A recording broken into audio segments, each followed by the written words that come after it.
અરવલ્લી જિલ્લામાં આગામી રવિવાર અષાઢી બીજના પાવન પર્વ પર યોજાનાર ભગવાન જગન્નાથજીની રથયાત્રાની ભક્તોએ તૈયારીઓને આખરી ઓપ આપી દીધો છે।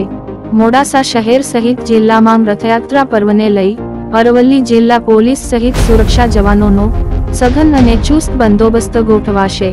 મોડાસા શહેરમાં રથયાત્રા ઉત્સવ સમિતિ દ્વારા ભગવાન જગન્નાથજીની 42મી રથયાત્રા યોજાવાની છે, જેના ભાગરૂપે કાયદો અને વ્યવસ્થા જળવાઈ રહે તે હેતુ અરવલ્લી જિલ્લા પોલીસ અધિક્ષકા શેફાલી બારવાલની અધ્યક્ષતામાં મોડાસા શહેરના મુખ્ય 4 રસ્તાથી રથયાત્રા રૂટ પર પોલીસ અને સુરક્ષા જવાનોનું ખૂબ પેટ્રોલિંગ યોજાયું હતું। પોલીસ અધિક્ષકાએ કાયદો અને વ્યવસ્થા જાળવવા અને રથયાત્રા પર્વની ઉત્સાહભેર ઉજવણીમાં જોડાવવા જિલ્લાવાસીઓને શુભેચ્છા સહ અપીલ કરી હતી।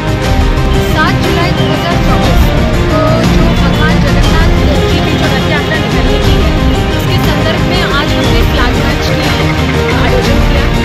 जो रथ यात्रा का जो बंदोबस्त है उसमें एक डीवाईएसपी के अंडर में 5 पीआईज, 10 पीएसआई एवं 180 पुलिस कर्मचारी प्लस 130 होमगार्ड और जीआरडी तैनात होंगे।